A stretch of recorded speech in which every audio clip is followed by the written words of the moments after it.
Hello students, आज की class में आपका स्वागत है। बच्चों, पिछले वीडियो में आपने संयुक्त राष्ट्र संघ के उद्देश्य एवं सिद्धांत पढ़े थे और उसके अंग देखे थे। संयुक्त राष्ट्र संघ के प्रमुख अंग हैं, 6 अंग हैं। सामान्य सभा, सुरक्षा परिषद, आर्थिक एवं सामाजिक परिषद, न्यास परिषद, अंतर्राष्ट्रीय न्यायालय और सचिवालय। विश्व के विभिन्न देशों में स्थापित कार्यालयों के द्वारा ये अंग संयुक्त राष्ट्र संघ के उद्देश्यों की पूर्ति में लगे हुए हैं। अर्थात विश्व के प्रत्येक देश जो इस संस्था का सदस्य है, उनमें इन सभी अंगों के कार्यालय स्थित हैं, ऑफिसेस स्थित है, जिसके सहायता से ये अंग पूरे विश्व में कार्य करते हैं। संयुक्त राष्ट्र संघ के 5 स्थायी सदस्य हैं: चीन, फ्रांस, रूस, संयुक्त राज्य अमेरिका और ग्रेट ब्रिटेन। विशेष संस्था सामाजिक एवं आर्थिक विकास के उद्देश्य से अंतर्राष्ट्रीय सहयोग का संयुक्त राष्ट्र संघ का विशेष महत्व है। विकास हेतु समुचित परिस्थितियों के निर्माण के लिए संयुक्त राष्ट्र संघ ने अनेक विशेष संस्थाओं की स्थापना की है, जो अपने विशिष्ट क्षेत्रों में कार्य करती है। ये दुनिया के विभिन्न देशों के स्वास्थ्य एवं शिक्षा के प्रसार के साथ साथ लोगों के जीवन स्तर ऊंचा उठाने, पूर्ण रोजगार देने आदि के कार्य कर रही है। इसकी प्रमुख संस्थाएं निम्नलिखित हैं। पहला, अंतर्राष्ट्रीय श्रम संगठन, इंटरनेशनल लेबर ऑर्गेनाइजेशन। दूसरा, खाद्य एवं कृषि परिषद, फूड एवं एग्रीकल्चर ऑर्गेनाइजेशन। तीसरा, अंतर्राष्ट्रीय मुद्रा कोष, इंटरनेशनल मॉनेटरी फंड। विश्व स्वास्थ्य संगठन, World Health Organization. UNICEF, United Nation of integrated child education fund. UNESCO, United Nation of education, science and culture organisation. विश्व स्वास्थ्य संस्था संयुक्त राष्ट्र संघ ने समाज के विश्व के विभिन्न समाजों में आर्थिक विकास के लिए सामाजिक एवं आर्थिक विकास के उद्देश्य से अनेक अंतर्राष्ट्रीय सहयोग का संयुक्त राष्ट्र संघ ने विशेष महत्व है। संयुक्त राष्ट्र संघ का विशेष महत्व है कि वह आर्थिक और सामाजिक और शिक्षा के क्षेत्रों में विशेष योगदान दिए हैं। इसे विकास हेतु समुचित परिस्थितियों के निर्माण के लिए संयुक्त राष्ट्र संघ ने कुछ संस्थाओं का स्थापना की है, जो कि विशिष्ट क्षेत्र में अपने कार्य कर रही है और ये दुनिया के विभिन्न देशों में स्वास्थ्य, शिक्षा के प्रसार के साथ साथ लोगों के जीवन स्तर को किस प्रकार सुधारा जाए और किस तरह से उनका सहायता की जाए, इसके लिए अपना योगदान दे रही है।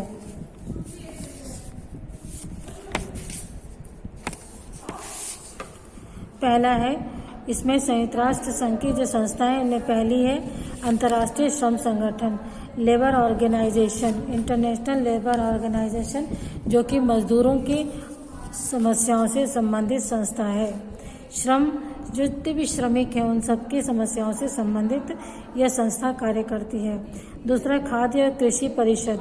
इसके द्वारा विश्व के विभिन्न देशों के भोजन की दृष्टि से, खाद्यान्न की दृष्टि से आत्मनिर्भर बनाने के लिए और उच्च गुणवत्ता वाले भोज्य पदार्थों के उत्पादन के लिए यह संस्था कार्यरत है। इसमें विशेष प्रकार के विशेषज्ञ के द्वारा इस क्षेत्र में योगदान दिया जाता है। अंतर्राष्ट्रीय मुद्रा कोष, इंटरनेशनल मॉनेटरी फंड, इसके द्वारा अंतर्राष्ट्रीय संस्थाओं को, इस संस्था द्वारा विश्व के विभिन्न देशों को आवश्यकता पड़ने पर आर्थिक मदद दी जाती है। विश्व स्वास्थ्य संगठन, वर्ल्ड हेल्थ ऑर्गेनाइजेशन, यह विश्व में स्वास्थ्य की दृष्टि से अपना महत्वपूर्ण योगदान दे रही है और उसके बाद है UNICEF, United Nation of integrated child education, यह बच्चों से शिक्षा से संबंधित संस्था है। और यूनेस्को, यह विश्व में शिक्षा और विज्ञान, संस्कृति के क्षेत्र में अपना योगदान देने के लिए कार्य कर रही है। संयुक्त राष्ट्र संघ की ये संस्थाएं विभिन्न देशों में यहाँ की सरकार और अन्य संगठनों के सहयोग से विकास के विभिन्न कार्य करती है। आइए हम इस बारे में पता करते हैं कि कौन कौन सी संस्थाएं यहाँ पर कार्य कर रही हैं और किस प्रकार कार्य करती हैं। जैसे पल्स पोलियो अभियान में आपने अपने यहाँ के 5 वर्ष के उम्र के सभी बच्चों को पोलियो की दवा पिलाते हुए देखा होगा। आप शायद यह भी जानते होंगे कि यह बीमारी सामान्यतः 5 साल की उम्र तक के बच्चों को ही अपना शिकार बनाती है। हमारे देश में चलाया जा रहा पोलियो टीकाकरण अभियान विश्व स्वास्थ्य संगठन के पोलियो उन्मूलन कार्यक्रम का हिस्सा है। विश्व स्वास्थ्य संगठन एवं यूनिसेफ द्वारा हमारे देश की तरह अन्य देशों में भी पोलियो के वायरस के विषाणु को समाप्त करने के पोलियो टीकाकरण कार्यक्रम चलाया जा रहा है। पल्स पोलियो के बारे में आपने जानते हैं कि 5 वर्ष के बच्चों को पल्स पोलियो की दवाई पिलाई जाती है और यह बीमारी जो है 5 साल के बच्चों के ही अधिक प्रभावित करती है। इस कारण विश्व स्वास्थ्य संगठन द्वारा यह प्रयास किया जा रहा है कि इस बीमारी को जड़ से समाप्त किया जा सके। यह सिर्फ भारत में ही नहीं बल्कि विश्व के विभिन्न देशों में पोलियो अभियान के तहत यह कार्यक्रम चलाया जा रहा है, जो कि संयुक्त राष्ट्र संघ और विश्व स्वास्थ्य संगठन के सहयोग से काम कर रहा है। गांव या शहर में गर्भवती माताओं और छोटे बच्चों को पोलियो, टिटनेस, खसरा, कुकर खांसी, डिप्थीरिया, गलघोटू और यूनिसेफ मिलकर गलघोटू और तपेदिक जैसे भी रोगों से बचाने के लिए विश्व स्वास्थ्य संगठन और यूनिसेफ मिलकर टीकाकरण अभियान चला रहा है। इसके साथ ही इस स्वास्थ्य संगठन के द्वारा गर्भवती महिलाओं, बच्चों को पोलियो, टिटनेस, खसरा, कुकुरखाती, डिप्थीरिया, तपेदिक आदि रोगों से बचाने के लिए भी विश्व स्वास्थ्य संगठन और यूनिसेफ मिलकर के कार्य कर रहा है। विभिन्न देशों में, जिसमें हमारा देश भारत भी शामिल है, सबके लिए शिक्षा, बालिका शिक्षा, प्रौढ़ शिक्षा और साक्षरता तथा वैज्ञानिक और तकनीकी शिक्षा के प्रचार प्रसार के लिए यूनेस्को नामक संस्था काम कर रही है। यूनेस्को जो है वह संस्कृति, शिक्षा, विज्ञान और संस्कृति के क्षेत्र में कार्य करती है। तो यह संस्था जो है संयुक्त राष्ट्र संघ के सहयोग से शिक्षा, बालिका शिक्षा, प्रौढ़ शिक्षा, साक्षरता और वैज्ञानिकी और तकनीकी शिक्षा के प्रचार प्रसार में काम करती है। संयुक्त राष्ट्र संघ की कोई सेना नहीं है। सदस्य देशों के सैनिकों को ही संयुक्त राष्ट्र विशेष कार्यों के लिए सहयोग में लेता है।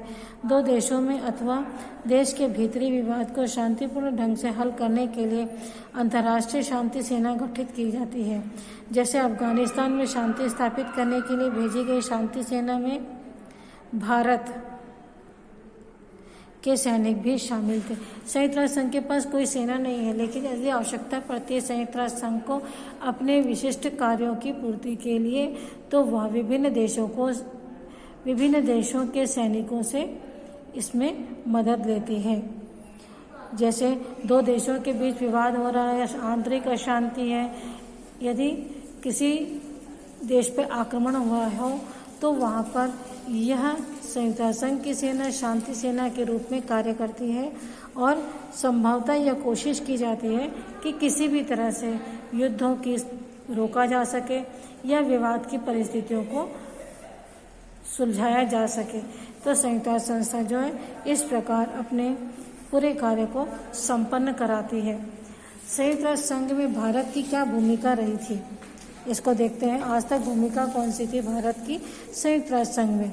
भारत संयुक्त राष्ट्र संघ के संस्थापक देशों में से है। संघ के उद्देश्यों और सिद्धांतों को बनाने में उसने महत्वपूर्ण भूमिका निभाई है। भारत अनेक बार संघ के विभिन्न अंगों का सदस्य रह चुका है।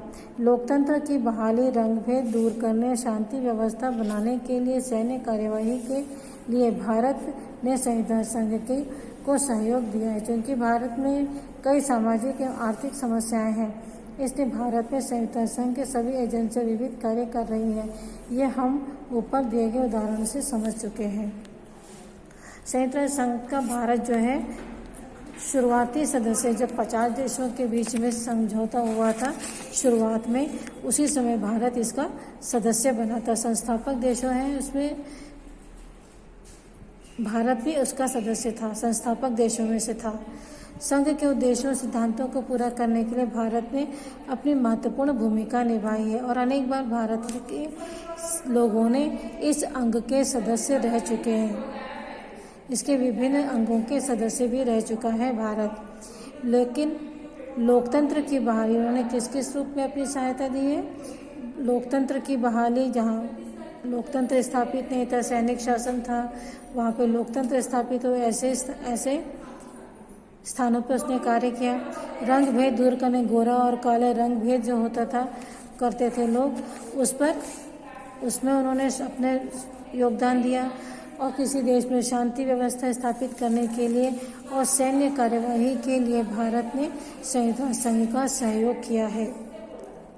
क्योंकि भारत में भी कई सामाजिक और आर्थिक समस्याएं हैं, इसलिए भारत संयुक्त राष्ट्र संघ की सभी एजेंसियों का विविध कार्य कर रही हैं, उसमें जो विविध कार्य कर रही हैं उसका अपनी सहायता देता है। क्योंकि भारत को भी अपनी सामाजिक आर्थिक स्थितियों को सुधारने के लिए या उसमें मदद के लिए संयुक्त राष्ट्र संघ की आवश्यकता पड़ती है। और भारत ने भी विभिन्न देशों की सहायता के लिए संयुक्त राष्ट्र संघ का सहायता या मदद की है। इसको हम पिछले ऊपर कई उदाहरणों के द्वारा देखा है और समझे हैं। तो बच्चों, इस वीडियो में इतना ही। अगले वीडियो में हम इस पाठ के प्रश्नोत्तर देखेंगे। Okay, bye.